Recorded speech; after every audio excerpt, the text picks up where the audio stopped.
We last caught up in Edinburgh the day that you announced Midnight. A lot has happened since then. Privacy seems to be a hot topic. Zcash, I think, has pumped over 1,500% in like the last, 45 days or so. Do you think this is all happening with privacy and it being a hot topic because of the success of what Midnight's already achieved? No, I don't think Midnight has much to do with it yet. There's certainly a lot of incredible traction. Like we got 1.7 million, I think, views in like 4 days on my whiteboard video. So that's exciting. And obviously the huge participation with Glacier drop. I would add as well that the airdrop value for the Glacier drop is around the $275 million. The largest airdrop of all time. When you look at the Kraken, the gate distribution, the scavenger hunt, and the airdrop together. So that's awesome. But Midnight's got to enter market. So December 8th, the token launches and you'll get liquidity. It'll be traded on exchanges and tier 1 listings are coming. I think this is the most excited I've ever been for a project launch. I've mentioned for a number of years now that compliant privacy is the missing piece of the puzzle for blockchain's mainstream adoption, if I can get my words out. So look, for me, this is monstrous. It's the biggest opportunity in the crypto space right now. A project launching, almost could be seen as like getting involved before even a seed round, right? Like it's even better than a seed round because you're not having to actually buy these tokens. You're getting airdrop them or you're mining them. It's phenomenal. So that's exciting, but next year is going to be the year. And this year people are starting to realize that they have to take privacy much more seriously. Now, the next part of this interview absolutely blew my mind. Initially, when I asked this question, I was really just trying to see if the likes of Vitalik Buterin talking about having privacy on Ethereum, Zcash pumping like absolutely, nobody's experienced in a long time in the crypto space, like over 1,500% in 45 days, maybe less. I wasn't expecting the answer that he gave next. And actually, it's mind-blowing and very, very interesting. So stick with us. And it has nothing to do with crypto. It has everything to do with the rise of stablecoins and the rise of AI. In stablecoins, people are starting to understand that stablecoins are a poor man's CBDC. You have this company that issues it that has the ability to freeze your assets at any time, reverse them at any time, and they can track everything you do. So this does raise some questions. Is it worse than a CBDC controlled by your government? Let me know your thoughts and opinions in the comments below. And then you have AI where everything you think, believe, and do is being absorbed, and then they create a digital twin of you, and they no longer need you, and they can just throw you away. Now, I've talked about the impact of AI, that it will, replace people, it will take your jobs. AI, with robotics is really going to change the world. And it could be for a very negative kind of viewpoint for people that perhaps don't have the skills to adapt to the new world that we're heading into. What I hadn't thought about was just what, Charles had said, where, we quite regularly use ChatGPT and other AI models, and it is absorbing all of the information that we put into it. And, it's taken all of that and it's learning about us as individuals. You've got AI being integrated into, cameras, facial recognition. The world is changing massively. I recently saw people in China actually having white masks over their face to prevent their, identity from the AI cameras that are everywhere. So the world is changing massively. And actually, we really do need to be mindful about what we're doing with our data and what we're actually using. Read those terms and conditions. So, Snoop Dogg's like, wait a minute.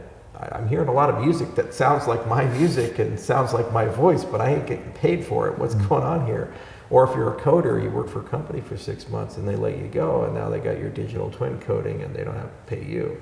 And they said, well, that's not right. And they said, well, you got to get custody of your data again. So people are starting to really care about privacy because it's becoming existential for them in a certain respect. And this is kind of hitting the nail on the head with stuff that I've been saying for a long time. having custodial, control over your own data is going to be a great way to earn a passive income in the future. But we've got to own our personal data, whether that's health records, whether that's your photographs on your iPhone or your Samsung or Android device, whatever that might be. We do need to keep our intellectual property. And ultimately, these companies like Google, Amazon, Microsoft, there's many out there, they are abusing you and taking your valuable data and selling it, and you're getting absolutely nothing for it. So there is a big narrative shift. People are starting to wake up.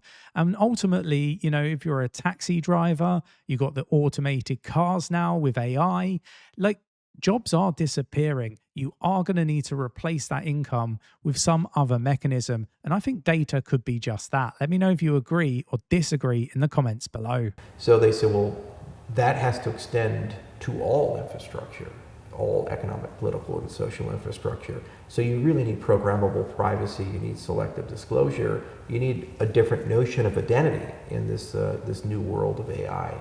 Now, this is what I term compliant privacy, where you can mask and unmask. It's your choice. And when they looked at crypto, they say, are there anything that can you offer us? And Ethereum's kind of a partial solution, and all the privacy preserving systems are fragmented. They're not unified. So things like Midnight, they kind of flip the script because they unify the pet space, the privacy enhancing technology space, and they're intrinsically cooperative, so they can bring it to everyone everywhere, and they don't force you to have to change your network effect or your fundamental technology. And I think that's the way to get adoption. Every time there's a new generation, there's an argument over where is that going to be done. Now, I've had a lot of hate over the past 12 months, a lot to do with the fact that some of the projects that I've been looking at haven't succeeded.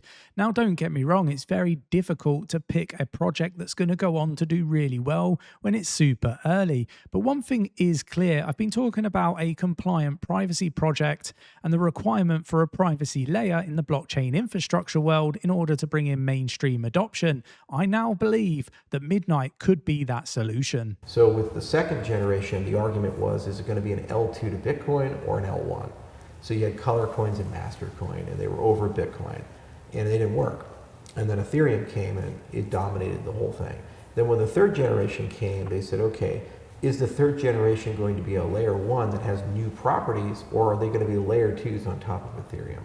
For example, Starkware or ZK Sync or Polygon or these types of things. And so for now, it looks like layer 1 is actually the way to go. So now we have a fourth generation, and it's the same question. Are you going to be building a completely new privacy system and everybody's going to migrate over to that system? Or is the system going to kind of retrofit on top of the existing third, second, first generation systems? So the bet that Midnight is taking is a hybrid bet. Because of Minotaur, it can become a full layer 1 if it wanted to. The absolute methodical thinking here is phenomenal. But I think it's better as a meta chain because it sits on top of Ethereum and Cardano and Bitcoin and Solana and other things. And it lets you pay in the tokens that you have, and it lets users seamlessly use the system. And I've talked about tribalism in the crypto space and how there should be no place for it. This is one of the reasons why I love Midnight, the fact that it can integrate with all these other blockchains and bring everybody together, and in a way that doesn't really move people away from the tokens they're really passionate about. So we'll see if that cooperative economics kind of cracks the nut. But if it turns into like a layer 1 thing and the network effects move, well, Minotaur on Midnight allows that to happen as well. Don't forget to check out the full interview, link in the description of the video. So I think we took the best bet for this generation. But every generation has that kind of bet. It has winners and losers with it. And it brings a lot of people in. When we were first generation, we were less than 1 million people. Second generation, we were kind of that 10 to 100 million people range. And then the third generation, we went to 550 million people. So, you just get these dramatic jumps. And when we're in the fourth generation, it's going to bring billions of people into the space through the usual suspects like Google and Microsoft and others. So I'm going to make the biggest and boldest statement yet. I believe that privacy as a sector is going to blossom and be a really big catalyst and narrative for the first half of 2026. Now I'm going to leave you with Charles Hoskinson with a very important message for you all. Remember to like and subscribe to Cheeky Crypto. Yeah, it's a must. I think it goes without saying, Charles knows where all the alpha's at.